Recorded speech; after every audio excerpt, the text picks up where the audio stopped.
dragi gostje, drage ljubiteljce in ljubitelji znanosti in modre besede, dober večer vsem skupaj na zadnjem letošnjem znanstvenem večeru. Naš današnji gost je sodnik Evropskega sodišča za človekove pravice, dr. Boštjan M. Zupančič. Dr. Boštjan M. Zupančič je študiral na Pravni fakulteti Univerze v Ljubljani, kjer je leta 70 diplomiral. Doktorski študij opravil v tujini, in sicer na Harvard University, kjer je leta 1981 doktoriral iz prava. Že v vmesnem času, se pravi v času podiplomskega študija, se je izpopolnjeval na različnih univerzah v tujini, kar najbrž za tisti čas ni bilo ravno najbolj pogosto, in sicer na univerzi v Cambridgeu, na univerzi v Zagrebu in na univerzi v Montrealu v Kanadi.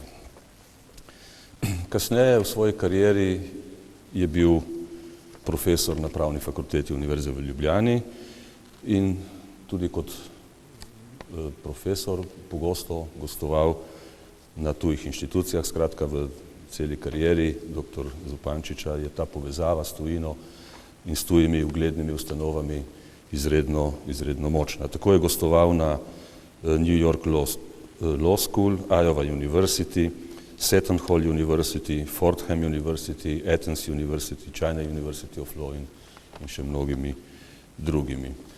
No, zanimivost današnjega gosta je tudi to, da je njegova karijera prepletena med dvemi področji, in sicer seveda obe področji sta povezani s pravom, vendar ena je akademska karijera, druga je pa karijera sodnika.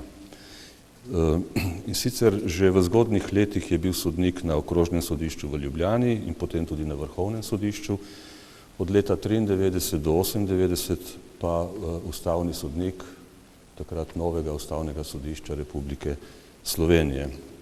Od leta 1998 naprej pa je sodnik Evropskega sodišča za človekove pravice. Dr. Zupančič je kot akademik in kot sodnik član uredniških odborov raznoraznih revij, znanstvenih, strokovnih, z področja prava, bodisi domačih, slovenskih, kot tudi tujih, in še danes pogosto predava po praktično celem svetu. Lista njegovih predavanj je dolga in bi mirno nadomestila celotno njegovo današnje predavanje, če bi vse našteli. Torej, če bi na koncu poskusil čisto na kratko označiti današnjega gosta, bi rekel, da je sodnik, filozof, ki mu tudi pesništvo in poezija ni tuje. Zato nam je v veliko čast, da je sprejel naše povabilo in da bo današnji večer delil svoje misli z nami. Dr. Zupančič, izvolite, oder je vaš. Najlepša hvala. In moram reči takoj na začetku, da mi je veliko veselje, da me je profesor Zavrtanik povabil glih v Vipavo, ker sem tako rekoč na pol doma iz teh krajev iz Javornika, kot nekateri to veste.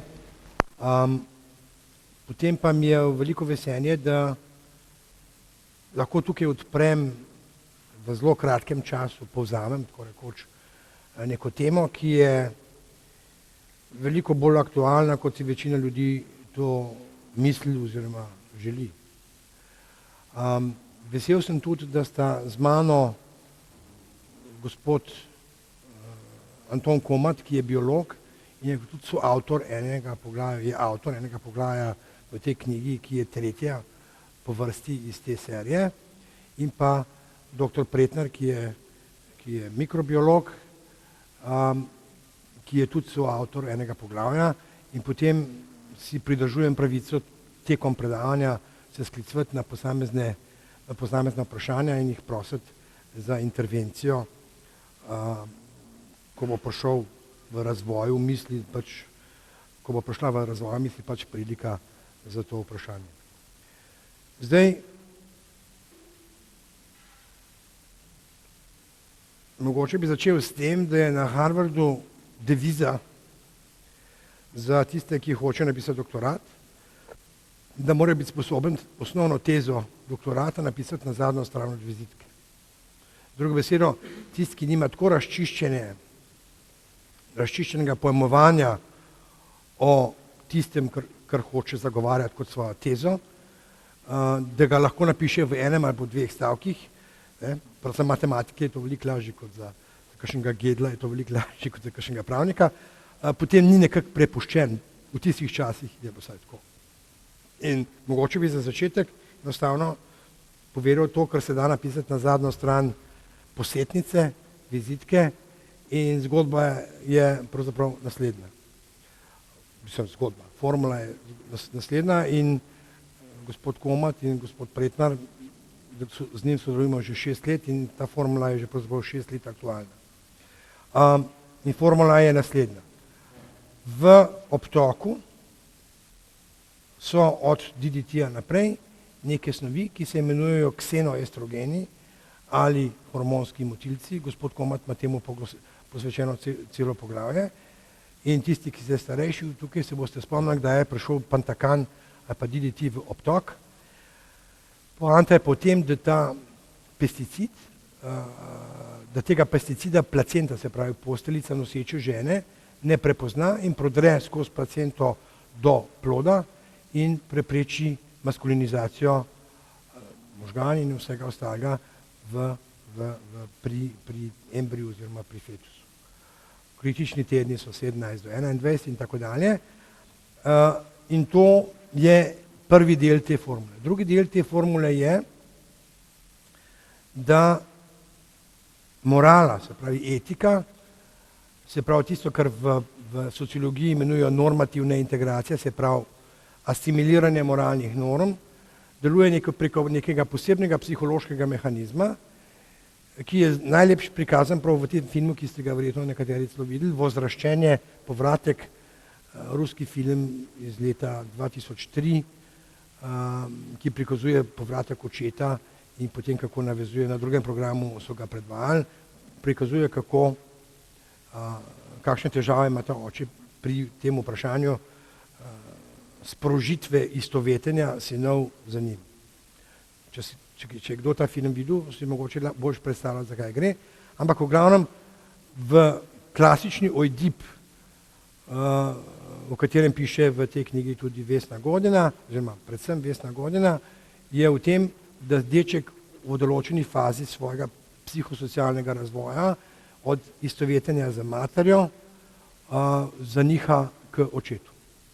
Če se to zgodi v tem procesu simbolne kastracije, kot se v psihoanalizi imenuje, potem je tukaj pravzaprav prvi program, ki se inštalira v psiho, v tem procesu edipalizacije, prvi program, ki se inštalira v psiho in ki postane temelj za razločevanje med tem, kaj je prav in kaj ni prav.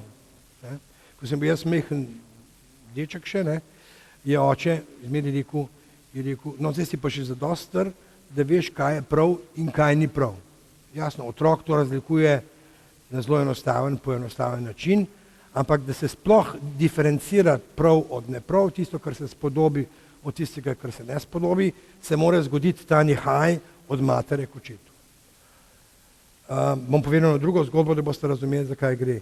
V slovenski popretekli zgodovini je bil pravzaprav boter vseh povojnih krutosti, ne Maček, ne Avbelj, ne kdo drug, ampak predvsem Boris Kidrič.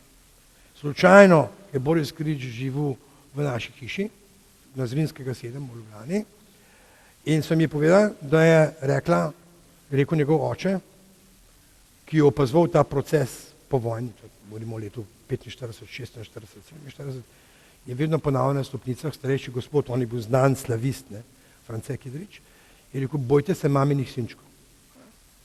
Ja, pri maminih sinčkih se točno ta nihaj ne zgodi in so sposobni vsakojakih krutosti in potem imate v bistvu 3 stopnje te patologije, ki je zdaj epidemična. Na vrhu imate ta prave psihopate, ki se jih spomnite iz filmov, kot so Jagenjčki umolknejo. Na drugem nivoju imate sociopate, ki niso impulzivni in ki jih je povsod ogromno. In potem na tretjem, recimo najnižjem, najmanj malignem nivoju, imate patološke narcise, ki so sicer krasni manipulatorji, to zlasti njihove žene in ženske zelo dobro vejo, ampak niso pa v tem smislu maligni, kot so sociopati in imajo še neke moralne inhibicije. Vsak si lahko sam predstavlja, kam kdo spada, v katero kategorijo od slovenskih politikov. Rajš ne bi bil preveč ekspliciten. In zdaj, to, kar se dogaja, ampak se ne dogaja samo v Sloveniji, se dogaja v Franciji, se dogaja v Nemčiji, se dogaja na Islandiji. Na Wall Streetu so empirično izmerili, če že govorimo o empirični znanosti, da je 10% traderjev, kot se reče, teh borznih prekupčevalcev, psihopatov. In najhujše, kar lahko v enem človeku sploh poveste, kot človeku, ki ni več človek, če se spomnite tega filma, je, da je psihopat. Hujše oznake za to ni. 10%. Nek Švarc, ki je psihoanalitik v Kanadi, trdi za ameriški kontinent, da so te psihopati first string psychopaths, se pravi, že vsi zaposleni, in da je zdaj že vprašanje, kje se bojo zaposlili drugorazredni psihopati, pač tisti, ki so manj sposobni, pa nič manj maligni v tem smislu. In to je epidemija. Epidemija, pri kateri je zelo težko dokazati z vzročno zvezo med nekim pesticidom, na eni strani pa med kolapsom klasičnega oidipa, se pravi edipalizacije, se pravi asimilacije moralnih norm na drugi strani. Ampak ta vzročna zveza danes sploh ni več zelo bistvena. Dejstvo je, in to lahko ugotovite brez kakršnih koli bioloških predpostavk ali mehanizmov, da se je ta proces normativne integracije, se pravi ta proces absorbirane asimilacije moralnih norm ustavil ravno tako v Ukrajini, pred 10 dnevi sem tam predaval, kot se je ustavil v New Yorku, kot se je ustavil na Islandiji, kot se je ustavil v Sloveniji, kot se je ustavil, treba ga ven spustiti, ja. Kot se je ustavil v povsod drugod in noben pravzaprav ne razume, zakaj se je to zgodilo, razen če si to razlagamo s tem biološkim momentom, ki je seveda, ker so te pesticidi v minimalnih molekularnih količinah prisotni pa čisto povsod. Posledice so pa porazne. Tako da vidimo kolaps, tipično recimo v Islandiji, vidimo kolaps neke spodobne države, bom povedal na konkretnem primeru. Islandija je imela na vsaki 10 let en umor. Njihovo vrhovno sodišče sred Reykjavika je na vas, malo večji kot Ajrošna, je bila ena stavba gabarita recimo 10x20 metrov, na vrh je bilo vrhovno sodišče, vmes je bilo prvostopno sodišče in od spodaj je bil zapor, recimo so bili to 3 ali 4 prostori, ker tega sploh niso rabili. Ko sem jaz tam predaval, so imeli že zgrajen nov zapor nekje sred tiste islandske puščave, ki je zadoščal, mislim, če se točno spomnim, za 80 zapornikov. Zdaj gradijo novega. In mladini, današnji sem gledal, opevajo Islandijo kot državo, v kateri se je imunski sistem, obrambni sistem države zbudil, kjer so obsodili bivšega premijeja in kjer se je tožilstvo in sodišče so se praktično zbudila v tem smislu, da so začeli te, ki so sprožili to finančni kolaps Islandije, sodno preganjati. In zaradi tega kao gradijo nov zapor. Če pa vi veste, kaj se je v resnici zgodilo na Islandiji s temi Ice Bank situacijo, je pa zgodba naslednja, ki so jo poznali vsi Islandci. Te, ki so oropali nizozemske in britanske državljane za težke milijarde evrov z neko goljufijo, grabež smo rekli temu v kazenskem pravu, preko interneta in tako dalje. To je bila ena skupina 30 predidipalcev, kot pravimo, ki so se organizirali v kliko. O klikaštvu ima v tej knjigi svoje poglavje Ali Žerdin, ki so se organizirali v kliko in so imeli svoje private jets, svoje aviončke na Keflaviku blizu Reykjavika na letališču in ki so potovali po celem svetu in tako naprej, dokler ni cel sistem finančno kolabiral. In sem se peljal s taksijem po Reykjaviku, me je peljal na ta lokalno letališče, oni imajo poleg tistega Keflavika, imajo še enega lokalnega, me je peljal na letališče, sem rekel, no, kako pa zdaj ti vaši vikingi, ne? Je rekel, taksler, to niso nobeni vikingi, je rekel, to so podgane. Oni imajo točno izostren odnos, to so zelo brihtni ljudje, Islandci, imajo točno izostren odnos do tega, kdo jim je finančno spodnesel celo državo. Mislim, da govorimo okrog 5-6 milijard dolarjev. In to je naredila neka klika, neki Young Boys Network, kot jim pravimo, ki ni imela nobenih skruplov, ki je uspela celo kontaminirati zakonodajo, tako da v resnici pravzaprav jih je bilo zelo težko obsoditi, ker so si vnaprej pripravili teren v tem smislu, da so tiste stvari, ki so se išli, niso bile kaznive. Islandija je lep primer, ker Islandija ima 350 do 400 tisoč ljudi, je lep primer neke situacije na nekem otoku sredi Atlantika, ki dokazuje, kako taka prededipalna epidemija lahko spravi na kolena celo družbo, dobesedno finančno. Prvič. Drugič, ko sem jaz prišel tja in sva z ženo gledala te mlade ljudi, smo seveda upadli te klinične znake, ki se jih vidi. Brada več ne raste, so na poseben način debelušni, podkožno maščevje ni razporejeno na moški način in tako dalje. In čez nekaj časa se pač na te klinične znake toliko navadiš, da jih takoj opaziš.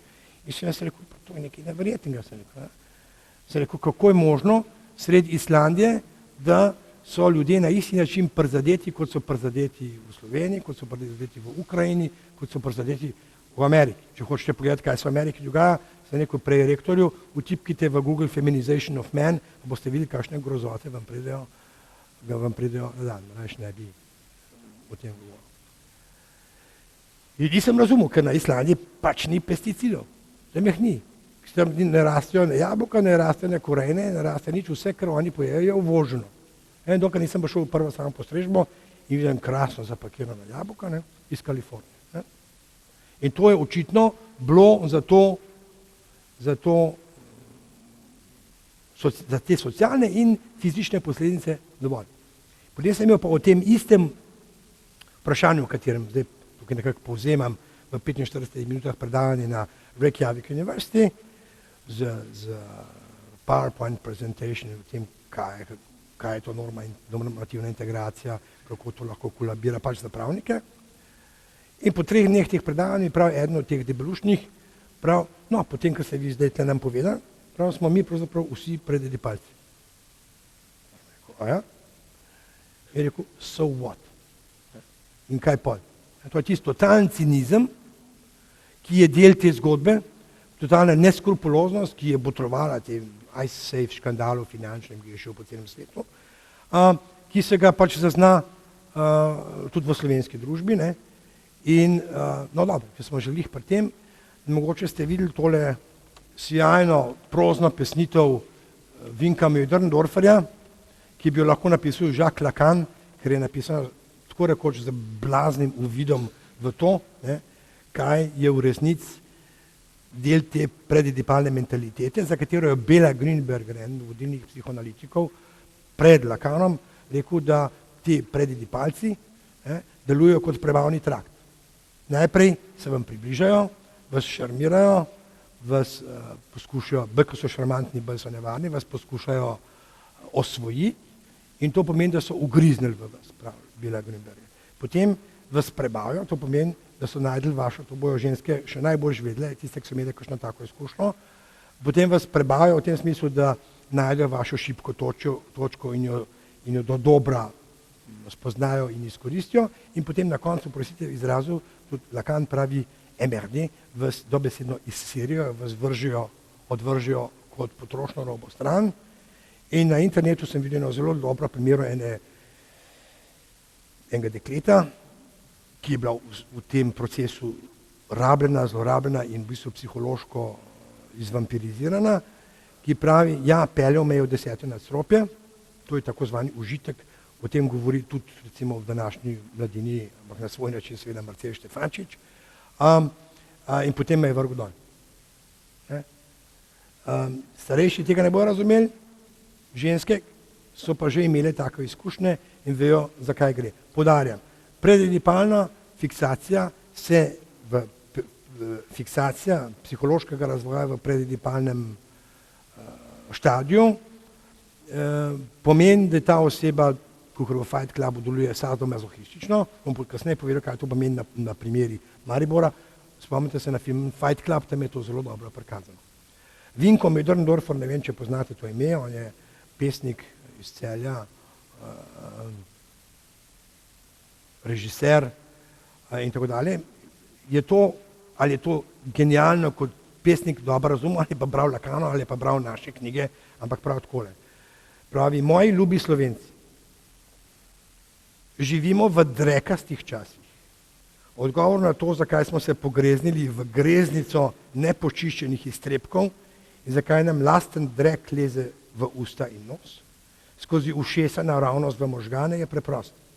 20 let smo poslušali demagoško obračanje besed, gledali demokratično izvoljene budce, ki so nam iz parlamentarne prižnice pridigali o poštenosti, solidarnosti, pravičnosti, zraven pa nekaznovano kradli za našimi hrbti. 20 let so si pripenjali na prsi zasluge, pljuvali na vse, kar niso bili oni, ko govorimo o narcizmu, jasno, cinično dvomili o vseh avtoritetah, jasno, odpor proti avtoriteti je konstitutiven del te predidipalnosti, lagali brez kazni, varali brez slabe vesti, resnico in pravico krojili po svoji volji in koži, bili proti vsem, ki niso z nami, in bili proti vsem kar tako, zaradi kondicije, zaradi športa. 20 let, moji ljubi Slovenci, so zlorabljali besedo. To je zdaj dosti bistvena poanta, ker človek, tega ne moram zdaj na kratko razložiti, ampak človek stopi v simbolni red, moški stopi v simbolni red, ženska na drugačen način, s tem, ko zaniha od matere k očetu. En profesor Igličar, ki je tudi soavtor te knjige, svoj gorenjski smisel za humor, on pravi, veš, na predavanjih na pravni fakulteti, on predava premetniku, jaz vicov sploh ne prepodujem več. Zakaj pa ne? Prav zaradi tega, pravi, ker se jim več ne smeje, ker jih več ne razumejo. Zdaj sem govoril z nekim učiteljem iz Francije, prav, da jim je naročil dijakom v eni gimnaziji, da z Yahoojem pa z Googlom pogledajo, kaj, da raziščijo neko temo, ki so jo raziskovali. In je šel tam nekdo v Google, pa je noter napisal Yahoo.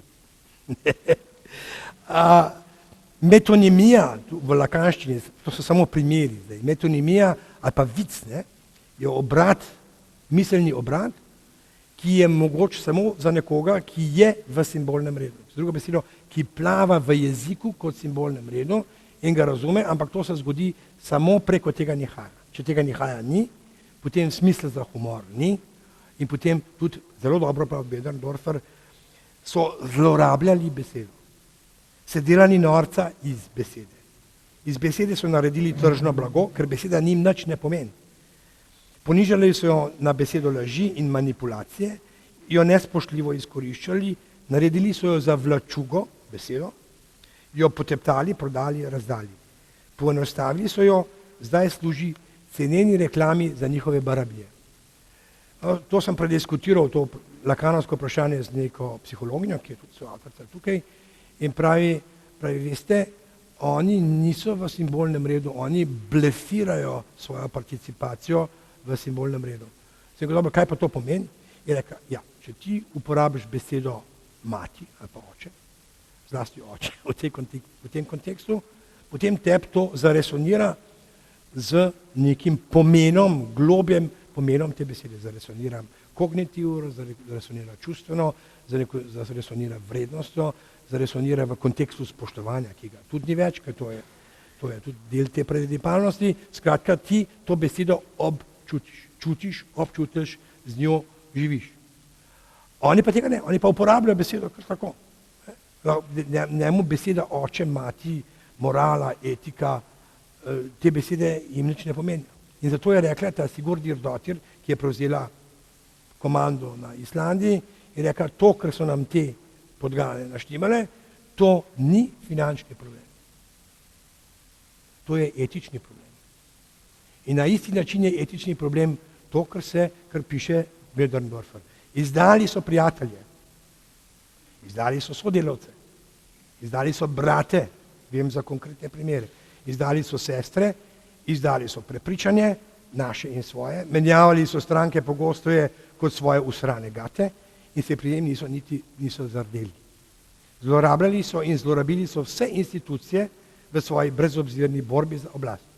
Psihoanalitiki francoski, ki so specialisti za te stvari, vam bojo povedali, prva žrtev pred Edipalcev so institucije.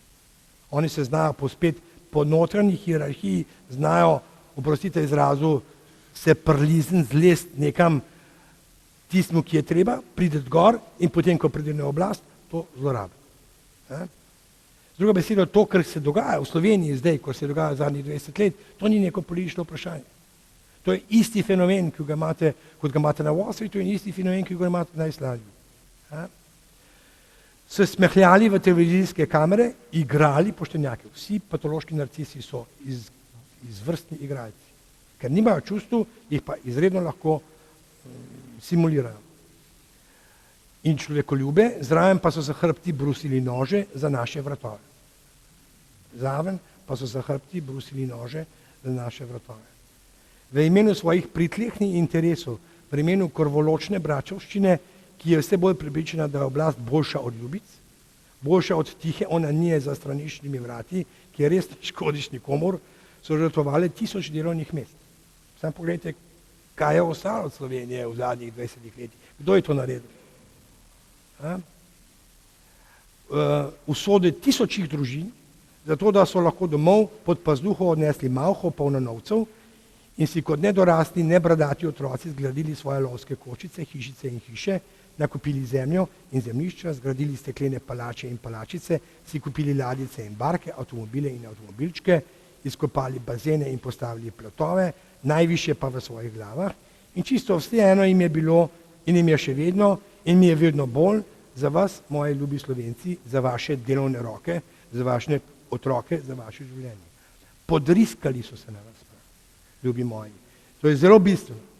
Vi pa ste mislili, da na vaše obraze pada mehko zlato. To je seveda referenca na Srečka Kosoverja, če se spomnite v integralih, gnoj je zlato, je zlato je gnoj.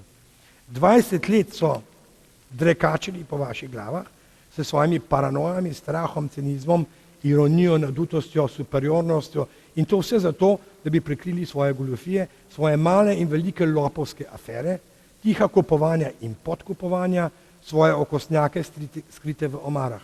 Vse so si prikrojili, da bi si lahko zakrili in da bi lahko bili večno videti pošteni osvoboditelji, osamosvojitelji, preroditelji, graditelji cest in obcestnih stranišč. Ne bom pa nadaljeval. Ampak boljš lahko pogledate na internetu. Vinko Möderndorfer, ljubi Slovenci. Mene to pred 2 dnevoma nekdo poslal. Ampak če gledate z lakanovskega stališča, stališča enega psihoanalitika, ki govori o tem, kaj je ta prededipalna fiksacija v situaciji, kjer se klasični Ojdip ni zgodil, se tega boljš povedati ne da.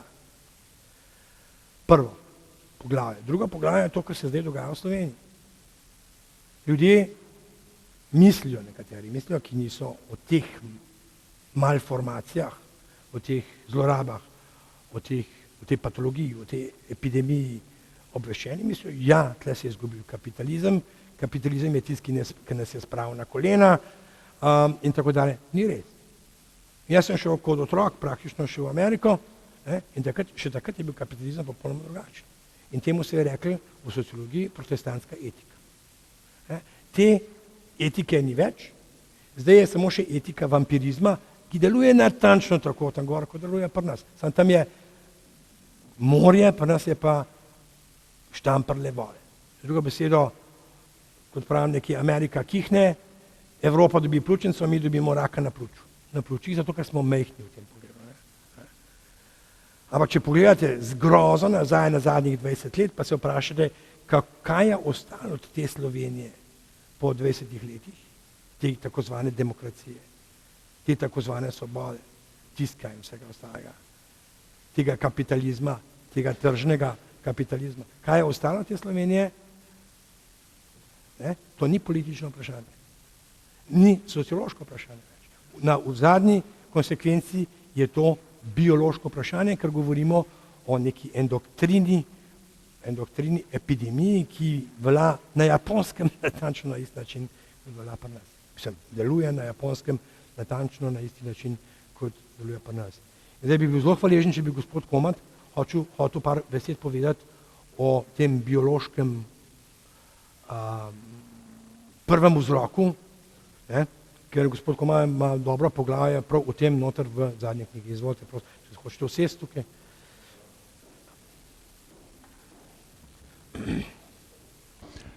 Jaz bom povedal samo izhodišče ali pa osnova, ostalo si lahko v knjigi preberete, ker je tema zelo obširna. Torej, to drzno hipotezo, ki jo profesor postavil že pred toliko leti nazaj, je bilo treba trdno usidrati z empirično znanostjo, in tega se kar nekaj nabrali.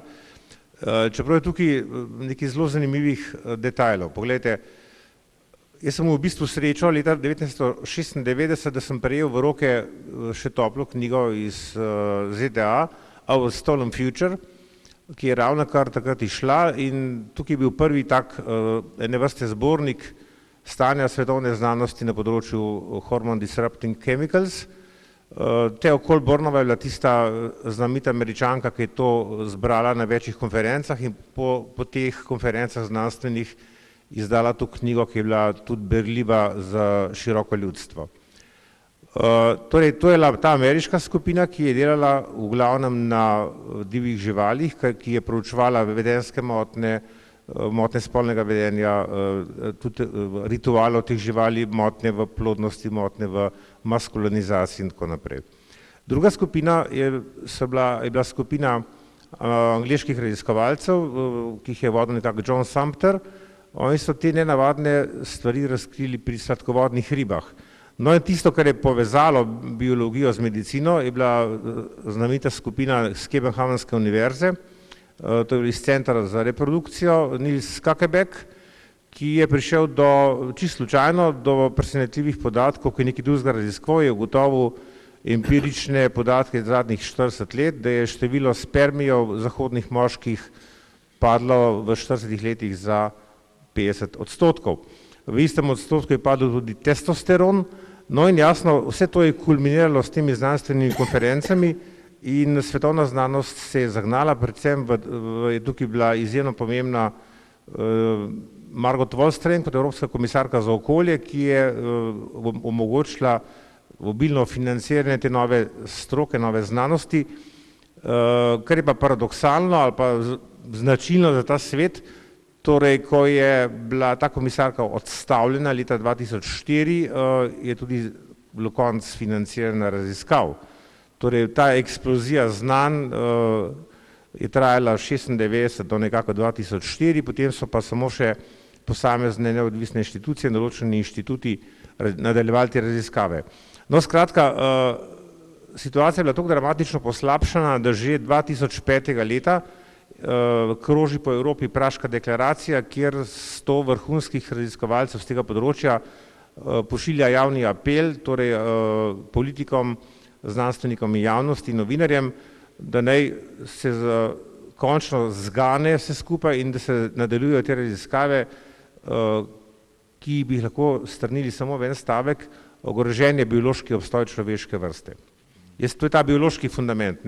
Profesor Zupančič je govoril podaljšek na človeka, ta extension na človekovi psihi, kajti jasno v tem paketu raziskav lahko samo ugotovimo, da to, kar se dogaja živalim, se dogaja ljudem. Mi imamo pač 3 generacije na 100 let, zato so te procesi mrde malo bolj zavlečeni, pri živalih je to bolj dramatično. No in kar je pa najbolj zaskrbljujoče, so pa najnovejše raziskave, ki so prišle še ven kljub omejitvi financiranja. Bom kar 3 stvari bistvene povedal. Torej, pri moškem spolu gre za tako imenovani testicular dysgenesis sindrom, torej imamo upad sperm counta, imamo upad titra testosterona in hkraten izjemen porast raka testisov, ki je postal najbolj pogost rak moških od 25 do 35 leta. To je ta nivo patologije. Potem imamo pač to družbeno patologijo, o kateri je profesor že govoril. Druga stvar, ki je zelo pomembna, je, da so raziskovalci ugotovili, da so moteni vsi signalni sistemi živega sveta. To je pa tisto, kar je poleg tega, da sem omenil, da je ogrožena človeška vrsta, imamo ogrožene fundamentalne signalne sisteme, kot je recimo sistem fiksacije zračnega dušika. Vi veste, da prehod rastlin na kopno je bil možen samo s to simbiozo med rizobakterijami in rastlinami na kopnem. In dokazi so že nesporni, empirični, da je ta proces komunikacije med bakterijami in rastlinami moten, kajti v tem primeru jasno rastline izločajo posebne tudi estrogene, ki se imenujejo fitoestrogeni, ki omogočajo to komunikacijo. Drug tak problem je tudi že dokazan na nivoju koral, torej tudi korale so simbionski organizmi z zooklorelami in tudi je moten proces komunikacije med algo in koralo. No in kar je pa še tretja ta huda stvar v biologiji, je pa to, da imamo moten proces mikorize, ker je pa tudi eno od temeljev obstoja rastlin na kopnem. Veste pa, da rastline so temelj za obstoj živali in človeka.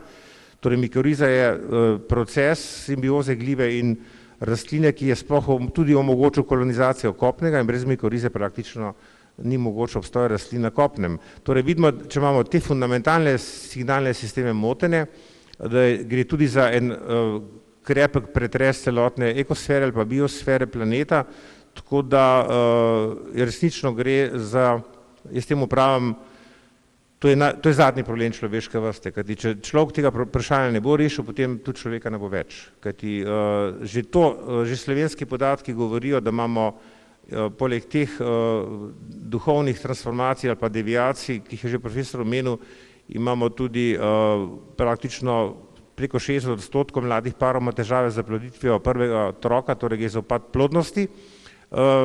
Vsak četrti otrok je že praktično spočet s kemično pomočjo ali pa s farmacevtsko ali pa z umetno oploditvijo, torej gre za izjemen upad tudi oplodilne sposobnosti mlade generacije, ki jo čutimo. O tem se premalo pogovarjamo, ne samo skozi farmacevtske ukrepe, ampak tudi kot družbeni problem. No in jasno, poleg teh psihosocialnih in psihopatoloških problemov, ki jih je profesor govoril. Skratka, da nam predolg, eden od znamenitih raziskovalcev tega področja, Louis Gillet, ki je odkril že v 70-ih letih te deviacije pri pticah in jasno v teh skupini raziskovalcev vsega sveta sodeluje še danes, tudi nekaj dokumentarcev ste lahko gledali, ki je on kreiral, je rekel, da sodobni moški je samo še pol moškega svojega deda.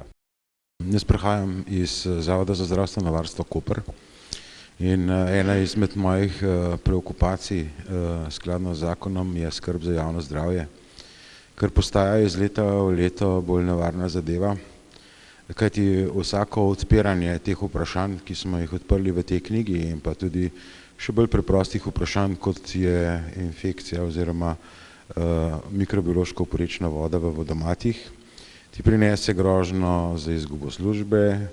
Trenutno imam 2 kazenske ovadbe zaradi tega, ker sem opozoril kolege, da delajo nestrokovno in tako naprej.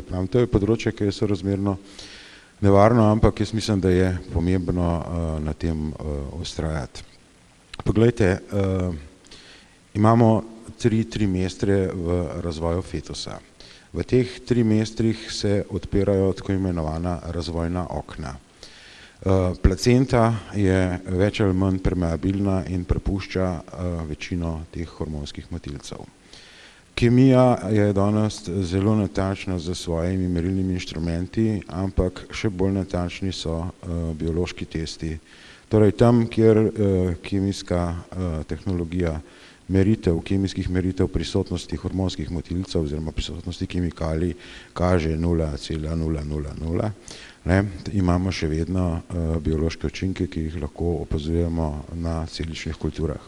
To pomeni, da se pogovarjamo o neskončno majhnih koncentracijah, ki pa imajo lahko kvarne vplive.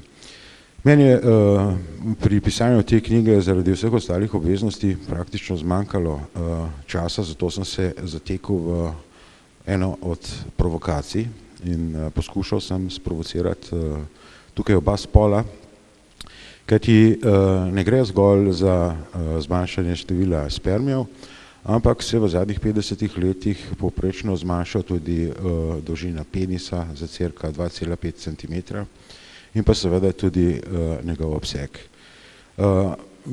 Govorimo o čisto normalnem naravnem pojavu 1 na milijon oziroma 1 na 100 tisoč, odvisno od države, kar se imenuje tako imenovan mikropenis. Mikropenis pomeni, da izostanejo določeni proteini oziroma proteini, ki sestavljajo receptorje za hormon testosteron.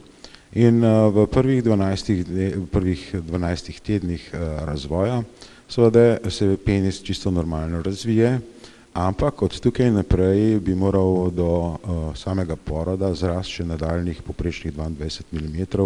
Ker se to ne zgodi, imamo odraslega moška s penisom dolgim približno 3,5 cm do 4,5 cm.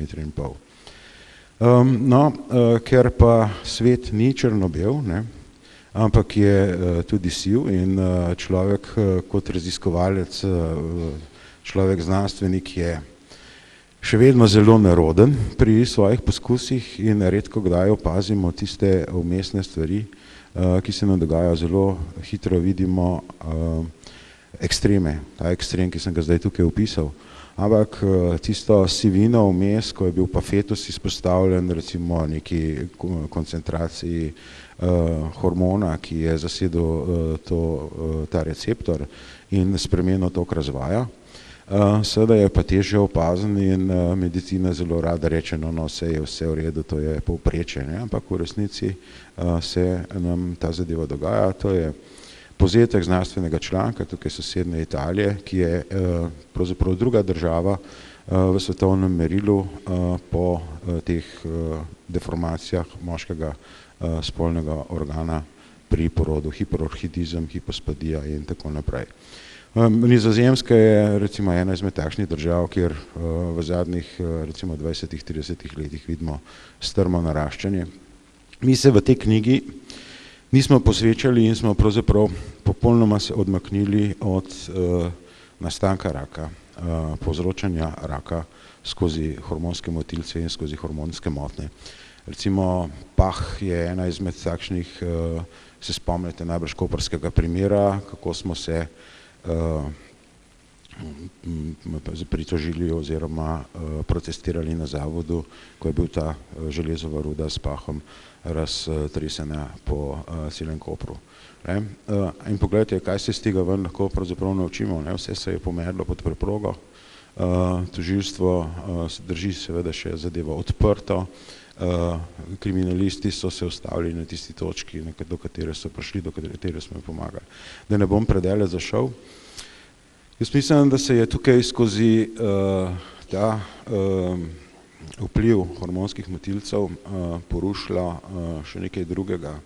Nimamo samo poženščenih moških, ampak tudi ženski spol je občutljiv, čeprav bistveno manj kot nekateri trdijo, in imamo pomožene ali možače. To pomeni, da je tukaj težišče prekucnilo iz enega spola na drugega in obratno. In seveda ta ravnovesje moškega in ženskega principa pa lahko kar krepko zadiha našo družbo. Tukaj s tem bi jaz zaključil, če bo potem pa še kakšno vprašanje, bom pa rade volje odgovoril. Hvala za besedo, profesor. Hvala za ta pojasnila, ker je to pač že znanstveno vprašanje, so tukaj saj nakazani eni parametri empirične znanosti, ki jih zdaj ne bojo mogli več zanikati, kot so jih včasih.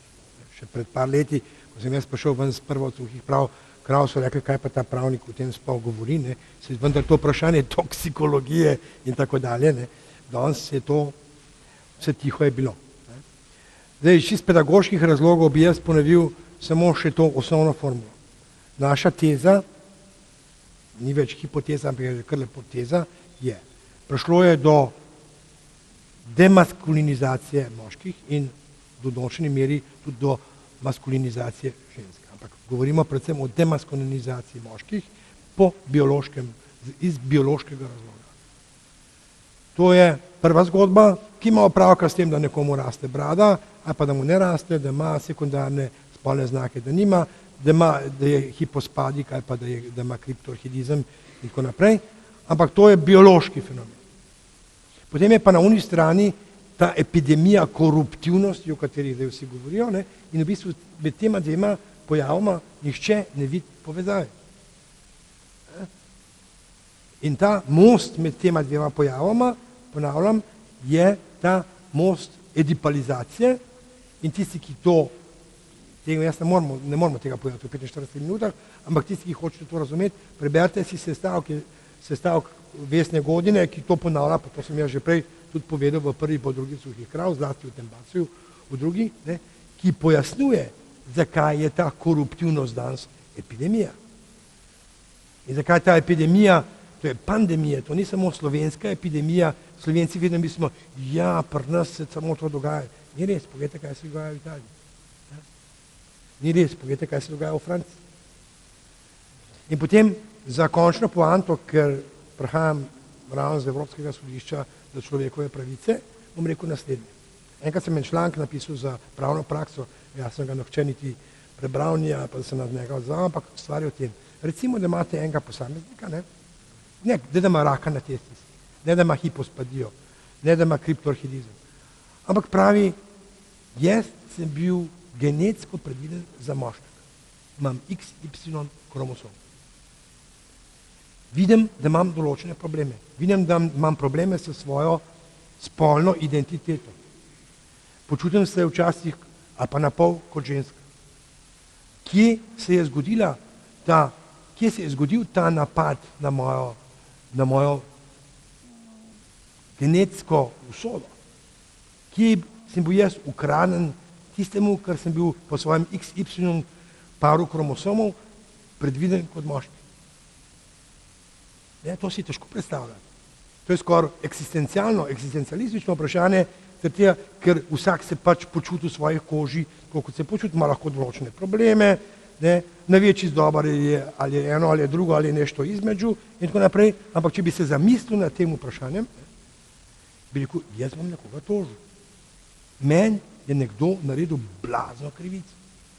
Nekdo je mene v materinem trebuhu v 17. tednu nosečnosti ukradel meni sam.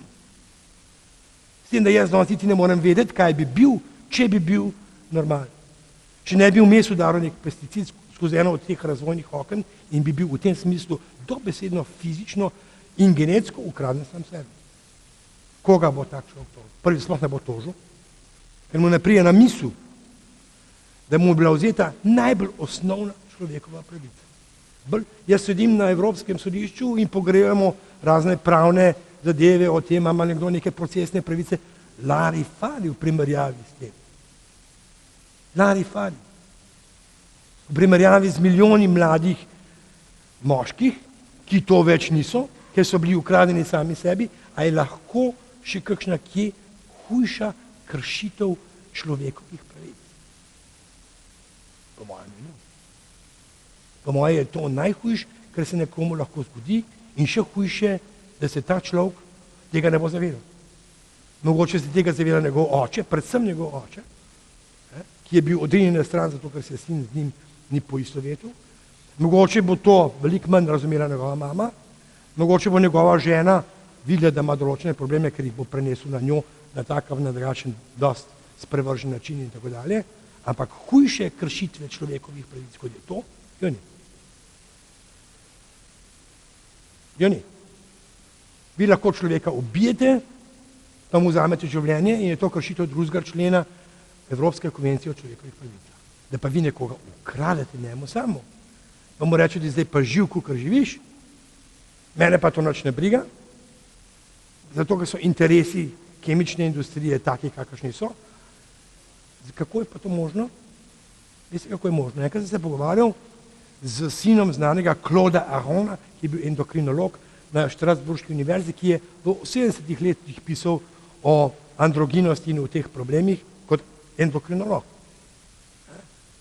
In sem rekel, ja čak, kako pa zdaj to, pa bom pa zdaj, je rekel, ta njegov sin, ki je zrastel gor s to teorijo endokrinološko, pa s tem spoznanjem, je rekel, se ne veš več, kaj je kura, pa kaj je jajce. Tle se kulturni, pa biološki, pa endokrinološki vzroki med sabo prepletajo že zadnjih 60 let. Kdaj je prišel DDT v Vipavsko dolino? Tiste generacije, ki so prizadete na ta isti način, to so že generacije, to je že druga, tretja generacija.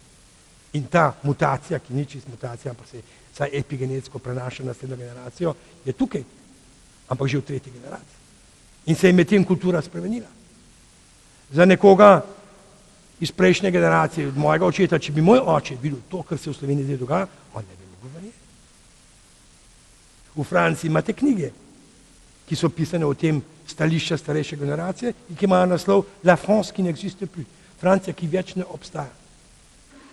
Jaz sem prišel v eno Francijo, ki je bila že spremenjena, ampak starejši pa vidijo, kako je propadla država, lahko reče temu epidemija koruptivnosti, milijone njih izrazov in tako naprej, ampak v eni generaciji se je vse spremenilo.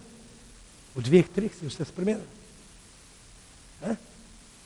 In živimo v enem svetu, ki je svet razsula, pa ne biološko.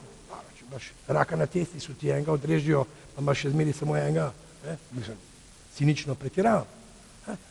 Ampak živimo v bordelu, ki je družba, ki nima več nobenih moralnih osnov, v kateri je nekaterim vse dovoljeno, točno kot pravi Vinko Medorndorfer, in s tem bi zaključil. Pravi takole.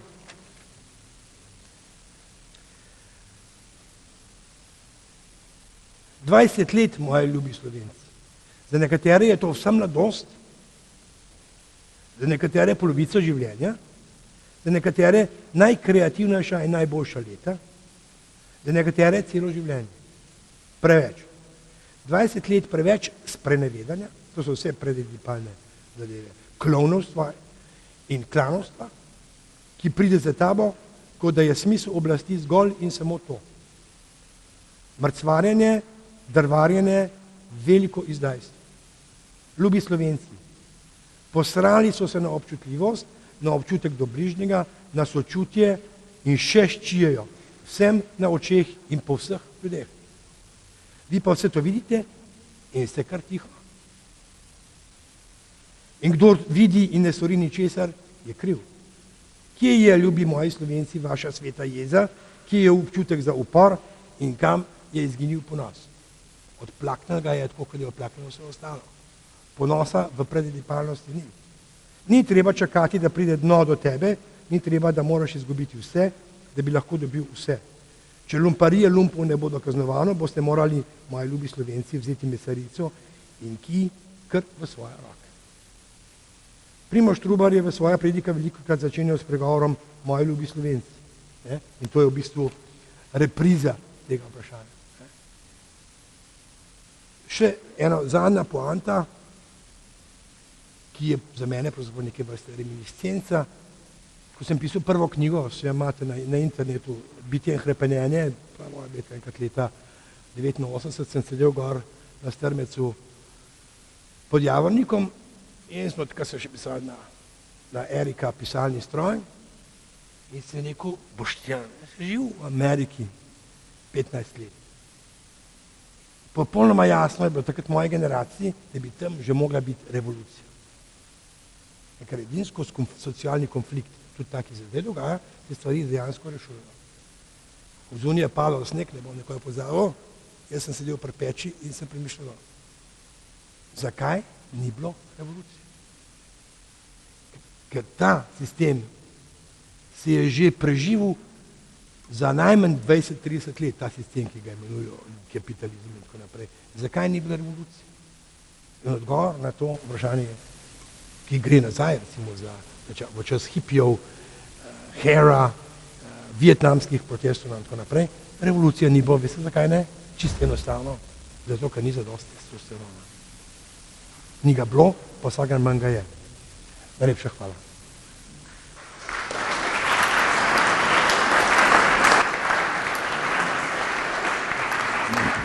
Hvala lepa za zanimivo predavanje, predvsem pa zanimive teze, kako edipalni problem, ki je problem posameznika, se preslika na družbo in pravzaprav kje so vzroki in posebno ta teza o tem, da je za te pojave možen čisto biološki vzrok.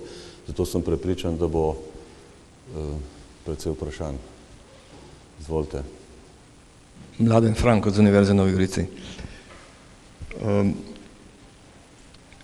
Gotovo spada tematika, ki ste jo danes predstavili, nekje med znanost, ki mora dati še številne odgovore na vprašanja in pa seveda tudi na vaše področje prava. In bi vprašal, mogoče za začetek, če poznate mogoče inicijativo profesora Bramija, ki tudi sodelavec Univerze v Novi Gorici, za ustanovitev Mednarodnega sodišča za okoljski kriminal, kamor vsa ta tematika gotovo spada. Seveda se on ukvarja predvsem z problemi, ki so, bomo rekli, bolj očitni in vsaj meni kot laiku zapravo tudi lažje dokazljivi. Sem spadajo nesreče v Bopalu, Sevesu in tako naprej.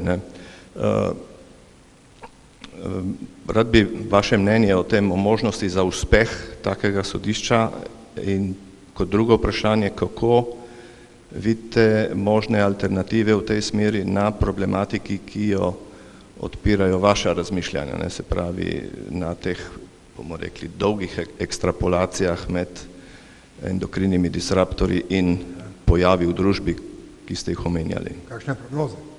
Kako bi, če vidite kakšne pravne mehanizme, ne samo tiste, da rešujejo finančni kriminal, ampak da se rešijo problemi na nivoju okolja, ki po vaših trditvah botrujejo dogajanjem v družbi kasneje.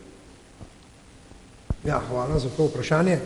Prvič se mi zdi ta ideja o mednarodnem sodišču, prvi slišim, za okoljski kriminal sjaj. Če jaz gledam stališče Evropskega sodišča za človekove pravice, je internacionalizacija problema kršitve človekovih pravic nekaj, kar zelo dobro deluje. Medtem, ko se tiče varstva okolja, Evropsko sodišče zaostaja najmanj za 50 let. Tam se v tem pogledu, ampak čist nič ne dogaja.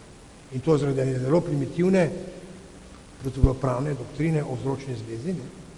Recimo maso gibljen primer Tatar proti Romuniji, pa bacila proti Romuniji, kjer je šlo za to, ali je neka astma nekega otroka, posledica onesnaženja okolja in ne, in potem seveda pravniki, ki nimajo pojma o znanosti, pa zlasti tudi o tem, kaj je vzročna zveza, rečejo, ne, ta vzročna zveza med tistim totalno onesnaženim okoljem in dečkovo astmo pa ni dokazana in ko so stvari sesuvajo. In so se tudi pred kratkim sesule glede letališča v Franciji. Skratka, na Evropsko sodišče pri tem ni zaračunano. To, da so pa, samo še to, da so pa okoljske kršitve, vse transnacionalne. Če gledate na zvečer pa poročili, kako najbolj onesnažen del Evrope, vemo, je Severna Italija. Najbolj onesnažen del Evrope. In če pogledate, kam piha, prihaja to vse točno sem. In se zakače točno v Vipavsko dolino. In če imajo na Colu blazno visoko incidenco raka, in če vemo, da ima Vipavska dolina v Sloveniji najvišjo incidenco raka, je to transnacionalni okoljski kriminal. Če ne verjamete, peljte se na 1. januarja, ko nobena fabrika ne dela v Italiji, jaz oddelam, kada grem domov nazaj v Štrasburg, od doma nazaj v Štrasburg, cela Italija od Benekt naprej sem naredil edinen ekspres.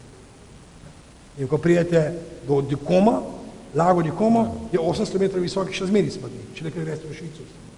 In vsa ta svinjarija, najhujša v Evropi, se ustava v tem žepu, tukaj, in potem se kdo sprašuje, zakaj ljudje umirajo zaradi raka in tako naprej, je to sigurno vzrok. Greste s to zadevo na Evropsko sodišče in boste mislili, neč. Zato, ker bomo rekli, niste dokazali vzročno vzrok. Z drugo besedo, tle bi mogla biti mednarodna politična iniciativa, tako kot je bila za Evropsko sodišče, bi mogla biti neka konvencija po istem muštru in ta bi lahko razsvojilo vprašanje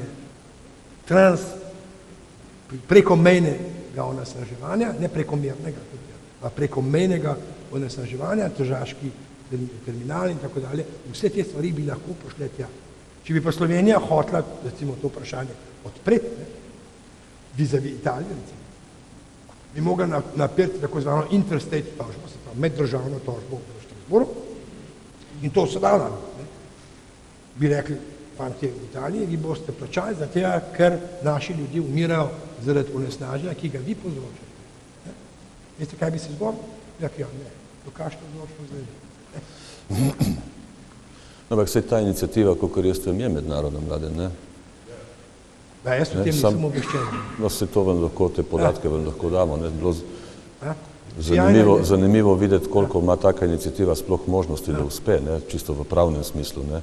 To je pa stvar, vse mednarodne inštitucije, ne, so stvar pogajanja, kakor Kijotski protokol, ne, med državami in morate pač dobiti 10 držav, koliko je bila Evropska konvencija v začetku podpisana strani 10 držav, ki se bodo o tem strinjali.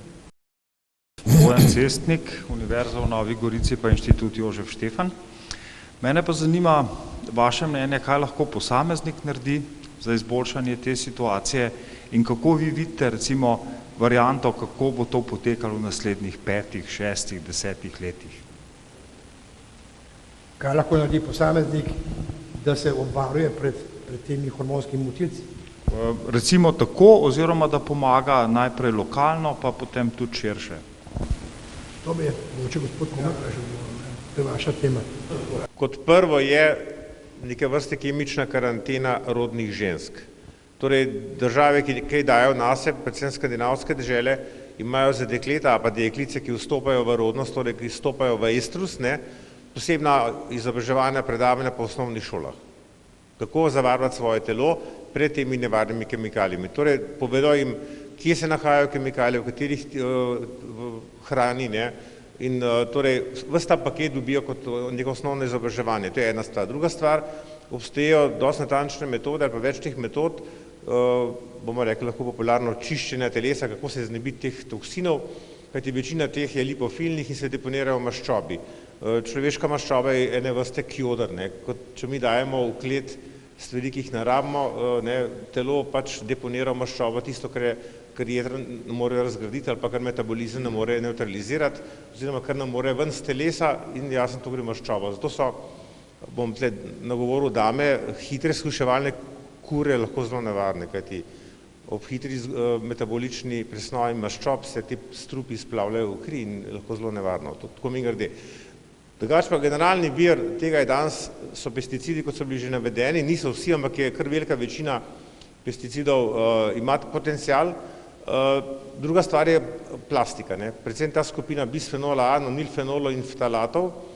Jasno, vsa ta kombinacija plastike in hrane ali pa plastike in pijač, torej tega se je treba izogibati. Druga stvar, te snovi imajo izjemno sposobnost biomagnifikacije skozi prehransko verigo. Jaz temu tako popularno pravim, ne, dilema kupca v ribarnici, če imate na izbiro sardelo, osliča ali pa tuno, ne, in veste, da se tuna hrani z osliči, oslič pa s sardelami in da je faktor biomagnifikacije približno 10-krat na en člen prehranske verige, potem je tako poznavanje pove, da ima tuna 100-krat več toksinov na enoto teže, kot ima recimo sardela. Pa en taka generalna prevencija je, že Pretnar je rekel, da so otroci izjemno občutljivi, torej bolje govoril o fetusih.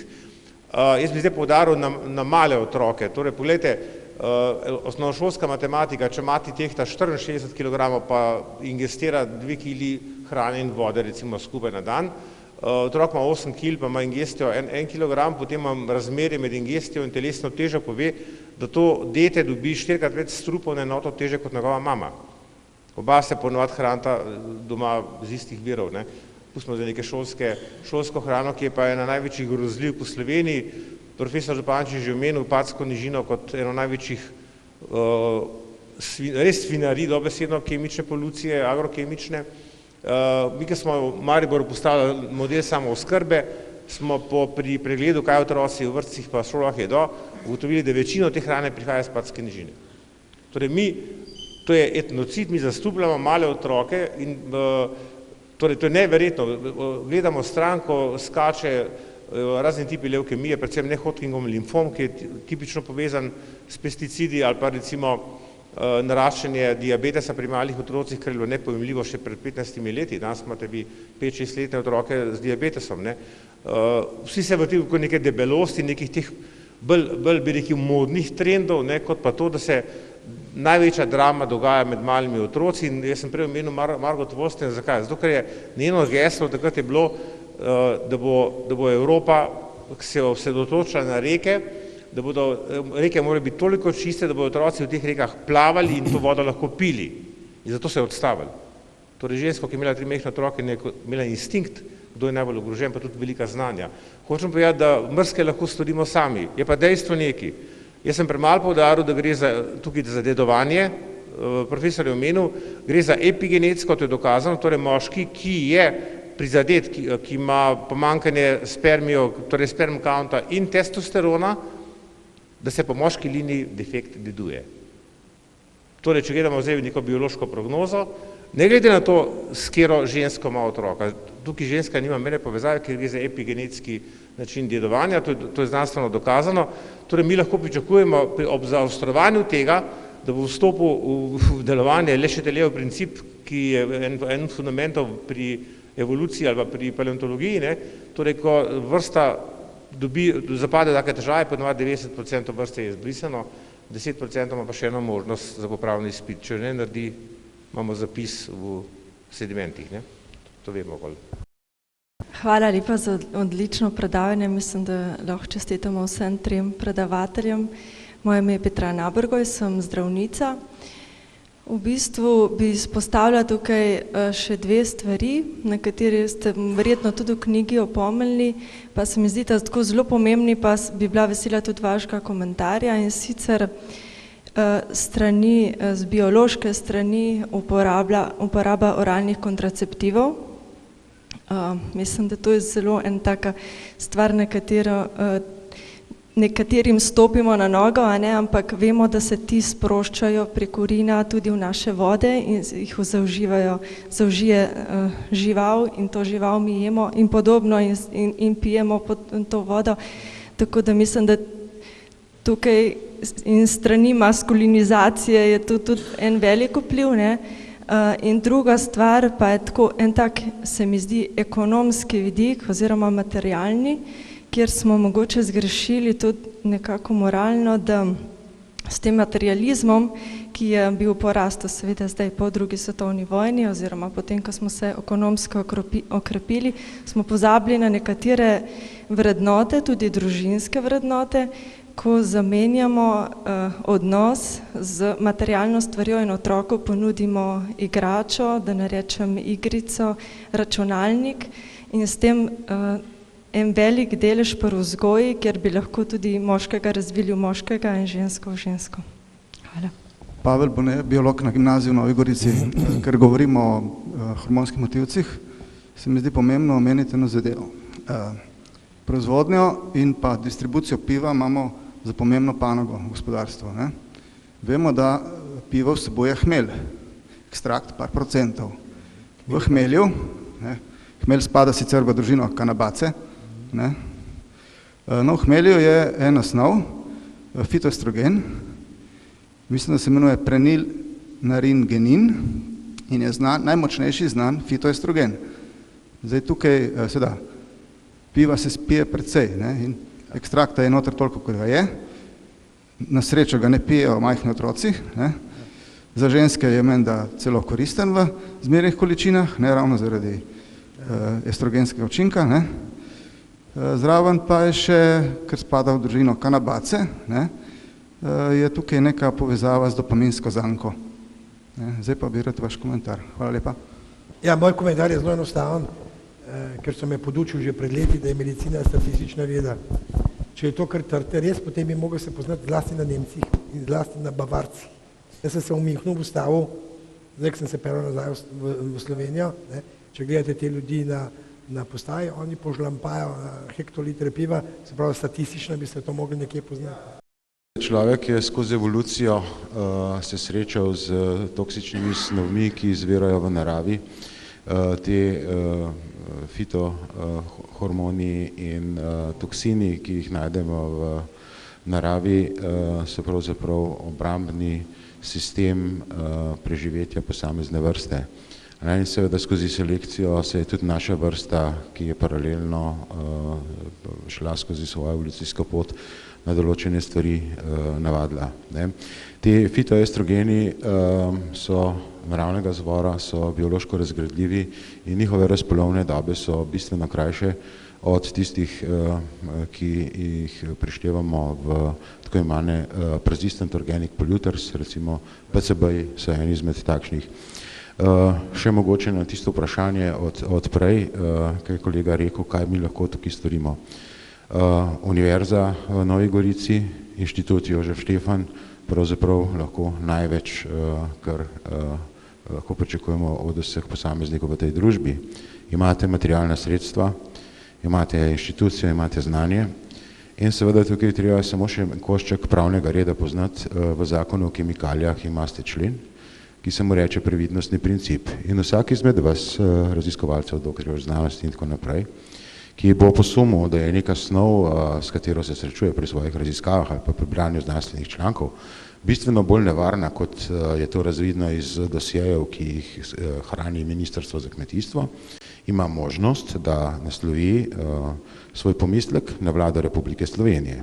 Vlada Republike Slovenije je za tisto snov dolžna sklicati strokovnjake in jim naložiti nalogo, da ugotovijo, ali je res bolj nevarna, kot trenutno kažejo dosjeji, in če do tega pride, ga po de jure pravni poti mora umakniti iz prostora. Torej, ta pravna pot in raziskovalna pot obstoja in se da izkoriščati. Mi dva s Tonetom svojo nekajkrat že, recimo izkoriščeno je tukaj pri Bayerjevih preparatih za imidakloprid, neonikotincih. Potem bi se našemu današnjemu gostu še enkrat zahvalil za lepo predavanje.